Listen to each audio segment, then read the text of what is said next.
আসসালামু আলাইকুম চতুর্থ বর্ষের শিক্ষার্থীরা, আশা করি ভালো আছো এবং পড়াশোনা করছো। আমাদের কোর্স নাম্বার 241005 পাশ্চাত্য সাহিত্য, মানে কোর্সের শিরোনাম হলো পাশ্চাত্য সাহিত্যতত্ত্ব ও দ্বারা ও সমালোচনা পদ্ধতি। তোমাদের এই কোর্সটি আমরা পড়াচ্ছিলাম, গতকাল সামনে পড়লাম এরিস্টটল।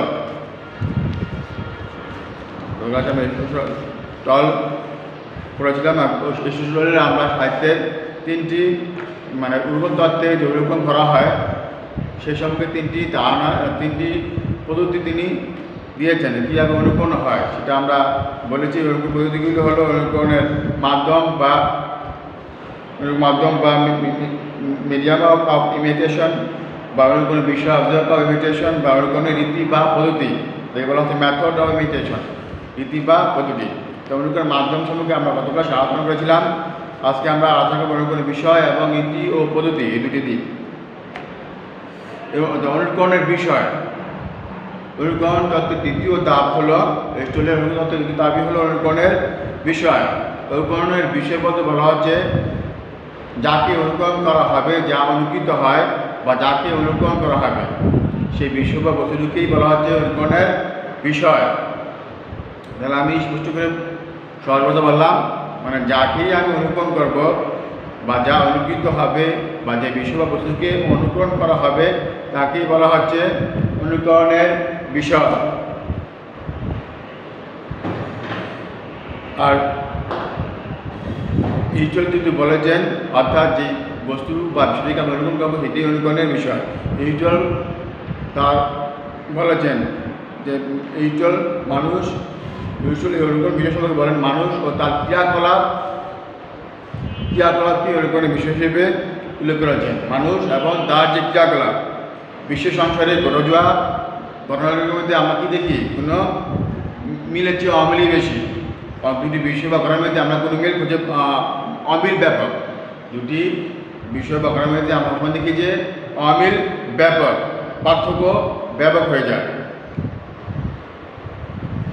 মানুষ এরকম একটি বিষয়, মানুষে আমরা দেখি যে ব্যাপক প্রভেদ বা ব্যাপক পার্থক্য।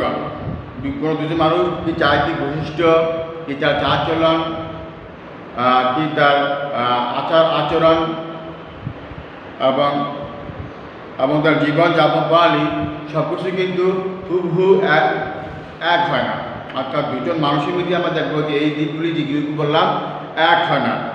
এবং এই যে বললাম জীবন প্রণালী, চালচলন, আচরণ এবং যে তার চারিত্রিক বৈশিষ্ট্য, এগুলো হুবহু মিলে একাকার হয়ে যায় না। কিন্তু সুখী মানুষের জীবন প্রণালী বা জীবন প্রবাহ, যে সুখী মানুষ যে জীবন চালায় আর দুঃখী মানুষের যে জীবন চালায়, তাদের জীবনের মধ্যে আমরা পার্থক্য খুঁজে পাই।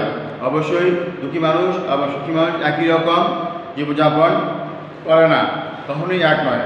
আবার এক একজন মানুষ আবার এক এক পরিবেশে গড়ে ওঠে। এখন সেখানে তাদের বিভিন্ন রকম বিচিত্র অভিজ্ঞতা তারা সম্মুখীন হয় এবং তাদের বিচিত্র ঘটনা ঘটে থাকে তাদের জীবনে। যার ফলশ্রুতিতে দেখা যাচ্ছে বিচিত্র এই গহনা অবলম্বনে যে শিল্প নির্মাণ হয়, সেই শিল্পটাও হয়ে ওঠে বৈচিত্র্যময়।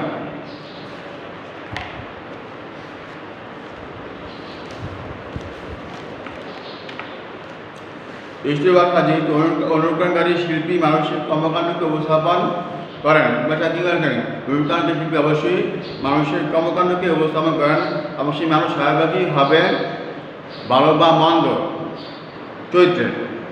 অর্থাৎ তিনি বলেছেন যখন মানুষের যে নৈতিক প্রবৃত্তির দিক থেকে ভালো মন্দের ভিতরে উঁচু বা নিচু বা যে দুটির যে কোনো একটি অন্তর্গত হবে, সেহেতু মানুষের কর্মকাণ্ড হয় আমাদের চেয়ে উৎকৃষ্টতর বা নিকৃষ্টভাবে লিখিত হবে, কিংবা যেরকম আছে ঠিক সেরকমই, অর্থাৎ বাস্তবভাবে আমরা যেরকমভাবে ধারণা করি সেরকমভাবে হবে। আমরা বলতে যাচ্ছি হয়তো আমাদের ধারণার থেকে নিকৃষ্টতর কিংবা উন্নততরভাবে শিল্পী মানুষকে দেখাতে পারেন, কিংবা আমরা স্বাভাবিকভাবে যেরকম আছে সেরকমই বা স্বাভাবিক যে জীবন সমূহে ধারণ করা হয় সেরকমভাবে উপস্থাপিত হবে। যুগ যুগ যে মানুষের শিল্পী সৃষ্টি দ্বারায় মানুষের বহু কীর্তিকলাপ এবং নতুন নতুন কীর্তির যে দ্বারা সেটা শিল্পে উপস্থাপিত হয়েছে। আধুনিক কালেও এক অবস্থা কিন্তু হয়নি। বিভিন্ন শিল্পীর তুলিতে আমরা দেখি একই নারীর মূর্তি যদি হয় অঙ্কন করা হয়, অর্থাৎ বিভিন্ন শিল্পীর তুলিতে একই নারীর ছবি যখন অঙ্কন করা হয় তখন এর মধ্যে আমরা কি পার্থক্য দেখি। এই বিষয়গুলো হচ্ছেন হমার বর্ণাগ্রহ উন্নত মানুষকে আর ক্লেফন এঁকেছেন সাধারণ বাধাহত রূপে। আবার প্রথম পেরির প্রতিযোগিতা ক্যাসাসের অধিবাসী হ্যাগেম্যান মানে বলেছি প্রথম পেরি প্রতিযোগিতা ক্যাসাসের অধিবাসী হ্যাগেমন এবং দেরিয়ার প্রতিযোগিতা যুক্ত কারেসে উপস্থাপন করেছেন নির্দিষ্ট করে। এখন আমরা যে অনুকরণ যে বিষয় আমরা বুঝলাম যে অনুকরণের মাধ্যমটা যদি একই হয়ে যায় এতে বিষয়ের ভিন্নতার কারণে বিনোদন সাহিত্য সৃষ্টি হয়। আমরা বললাম এখন যেগুলো দেখলাম যে পার্থক্য সৃষ্টি হয়। যেমন আমরা এখানে দেখিয়েছি অন্য মানুষকে কেউ উন্নতভাবে দেখাচ্ছেন, কেউ নিঃস্বভাবে দেখাচ্ছেন। বিষয় কিন্তু সেই মানুষের জীবন কর্মকালীনই দেখানো, কেউ যথাযথ রূপায়ণ করছেন। আবার একই নারীর মূর্তি যখন প্রস্তুত হয় কোনো শিল্পীর তুলি যাত্রে তখন আমরা পার্থক্য দেখতে পাই, অর্থাৎ শিল্পীর দৃষ্টিভঙ্গি এবং বিষয় এখানে একটি পার্থক্য হয়ে ওঠে। আমার বলা হচ্ছে অনুকরণের রীতি বা পদ্ধতি। ইস্টল অনুতত্ত্বের তৃতীয় ধাপ বা সর্বোচ্চ বিষয় হল অনুকরণ রীতি বা অনুকরণ পদ্ধতি। একই বিষয় এবং একই বিষয় এবং একই মাধ্যম হলো রীতির ভিন্নতার কারণেও দেখা গেল অনুকরণের রীতি বা পদ্ধতি ভিন্নতার কারণেও দেখা গেল যে সাহিত্যিক ভিন্নতা সৃষ্টি হয়। আমি বলতে পারছি একই মাধ্যম একই বিষয় হয়তো রীতি বা পদ্ধতির ভিন্নতার কারণে এক একজনের হাতে এক রকম শিল্পসাহিত্য সৃষ্টি হয়ে থাকে। পৃথিবীর সব কিছু অনুকরণযোগ্য হলো সব কিছু কিন্তু একই নিয়মেই বাড়িতে অনুকৃত হয় না বা একই ভঙ্গিতে অনুকৃত হয় না। ঈশ্বরের মতো অনুকৃতির পার্থক্য অসম্ভাবী। একই বিষয় নিয়ে রচিত গীতি কবিতা কিংবা মহাকাব্য কিংবা আমাদের নাটক কিংবা উপন্যাস রচিত হলো এর মধ্যে আমরা পাল্লা দেখতে পাই, এটি কিন্তু এক হয় না। এখানে রীতি বা পদ্ধতির ভিন্নতার কারণে একই বিষয়কে অনুকরণ করা হয়, একই বিষয়কে অনুকরণ করে। যদি ইতিহাস আর শিল্প সাহিত্যে হয় তাহলে হয়তো একই রকম হয় না। আমি বলতেছি যে ইতিহাসকে প্রেক্ষাপট করে লিখিত একই নাটক কিংবা উপন্যাস একই রকম হয় না। অর্থাৎ ঐতিহাসিক প্রেক্ষাপটে লিখিত নাটক উপন্যাস ঐতিহাসিক বিষয় একটু থাকলেও শিল্পীর তার রীতি বা শিল্প কৌশল ভিন্নতার কারণে আমরা পার্থক্য দেখতে পাই।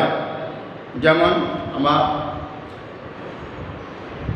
দেখি যে একবার তিনি মহাশ্মশান মহাকাব্য লিখেছিলেন এবং একইভাবে ওই যে কাহিনী নিয়ে সেই কাহিনী নিয়েই মনির চৌধুরী লিখলেন অকাত্য পান্তা। কিন্তু উভয় লেখকের যে বিষয়টি বর্ণনার যে রীতি কৌশল উভয়ের যে মানবিক দৃষ্টিভঙ্গি আর উভয়ের যে আদর্শ সব কিছু মিলে যে রীতি বা পদ্ধতিতে বর্ণনা করা হয়েছে সেটি কিন্তু এই দুটি একই কাহিনী অবলম্বনে রচিত হলো একটি পার্থক্য সৃষ্টি হয়েছে। অর্থাৎ ইতিহাস মহাকাব্য নাটক কখনো এক হয়ে যায়নি। ইতিহাসই নাটকই উপন্যাসই মহাকাব্যই এইগুলা মিলেমিশে এক হয়ে যায় না। এখানে ওই শিল্পী যিনি লিখেন তার শৈল্পিক সৃজনী ক্ষমতার কারণে, তার নিজস্ব মনোভঙ্গিমা, তার নিজস্ব আদর্শ, তার নিজস্ব আবেগ, নিজস্ব চিন্তাভাবনা, নিজস্ব জীবন ভাবনা সব কিছু নিয়ে যে প্রতিনিধিত্ব রীতিতে তিনি বর্ণনা করেন, যার কারণে একটি পাঠ্যপুষ্টি হয় এবং তার প্রকাশ রীতিতেও একটি পাঠ্যপুষ্টি হয়। উভয় রীতিতে আমরা জানি গীতিকবি মহাকবির মধ্যে প্রচুর মিল, গীতিকবি এবং মহাকবির মধ্যে আমরা প্রচুর মিল পাই। কবি কিন্তু ছন্দবদ্ধ ভাষায় রচনা করে থাকেন, তারপরেও উভয়ের মধ্যে আমরা পার্থক্য দেখতে পাই, যেটা সুস্পষ্ট। আবার নাটক উপন্যাস রূপে প্রকাশ মাধ্যম কি গদ্য আকারে নাটক ও উপন্যাস লিখা হয়, তারপরে দুটির মধ্যে আমরা ভিন্নতা লক্ষ্য করি এবং নাটক উপন্যাসের মধ্যে দিকে আমরা মিল থেকে মিলে বেশি পাই। ইসরায়েলি ভাষায় তাই আগে হিসেবে সোফোক্লিসকে হোমারের সময়ত অনুকার তিনি উল্লেখ করেছেন। আবার তার উভয় যেহেতু সোফোক্লিসকে হোমারের সময়ত বলেছেন, এই কারণে যেহেতু তার উভয় উন্নত মানুষকে উপস্থাপন করেছেন। আবার ভিন্নভাবে তিনি অ্যারিস্টোফেনিসের মতোই এজন্য যে উভয় বাস্তব কল্পনার জড়িত মানুষকে অঙ্কন করেছেন বা উপস্থাপন করেছেন। এই ব্যাখ্যা অনুযায়ী তাহলে আমরা অনুকরণ বা সম্মুখে করতে পারি যে একটি ব্যাখ্যা অনুযায়ী অনুকরণ বা সম্মুখে একটি বেশি স্পষ্ট হয়। শিল্পী যখন অনুকরণ করে থাকেন তখন যেটা হবে হয় যথাযথভাবে, না হয়তো তিনি আরও উচ্চতর রূপভাবে সেটাকে অনুকরণ করবেন, না হয়তো নির্দিষ্টভাবে তিনি অনুকরণ করবেন। এতে তিনটি ভাব পায়। আর মহান যেহেতু সৃষ্টিশীল, সেহেতু অনুকরণের মধ্যে সবসময় একটা সৃজন পাশ উপস্থিত থাকে। আমরা অনুকরণের মধ্যে দেখি মানুষের যে পাশ থাকে সেটা সৃজন পাশ উপস্থিত থাকে। বাবুই পাখির যে বাসা নির্মাণ কিংবা মৌমাছির যে মৌচাক নির্মাণের মধ্যে উঁচু শিল্প নৈপুণ্য থাকলো, তার মধ্যে কিন্তু কোনো বৈচিত্র্য নেই। কিন্তু অনুকরণ আমার নিশ্চয় অনুকরণই কিন্তু এই যে এর কারণ পায় যে মৌমাছি এবং বাবুই পাখি যে শিল্প নিপুণ দেখায়, সেটার মধ্যে আমরা কোনো বৈচিত্র্য দেখি না, শুধু অনুকরণই থাকার কারণে। কিন্তু মানুষ কখনো এই বৈচিত্র্যহীন এবং সৃষ্টিহীন অনুকরণ করে না, এখানেই মানুষের সচেতন। মূলত হিন্দু অনুকরণ তত্ত্বের বিষয়ক যে শিল্পযুদ্ধ ভাবনার প্রকাশ করেছেন, সেটি স্পষ্ট হয় যে প্লেটো শিল্পকে যথার্থ অনুকরণ বলেছেন, যাতে সত্যের ছায়া নাই। প্লেটো বলেছিলেন, কী বলেছেন, যে শিল্প অনুকরণের শিল্প একটি অনুকরণ, এতে সত্যের যাতে সত্যের ছায়া নাই, তা যথার্থ নয়।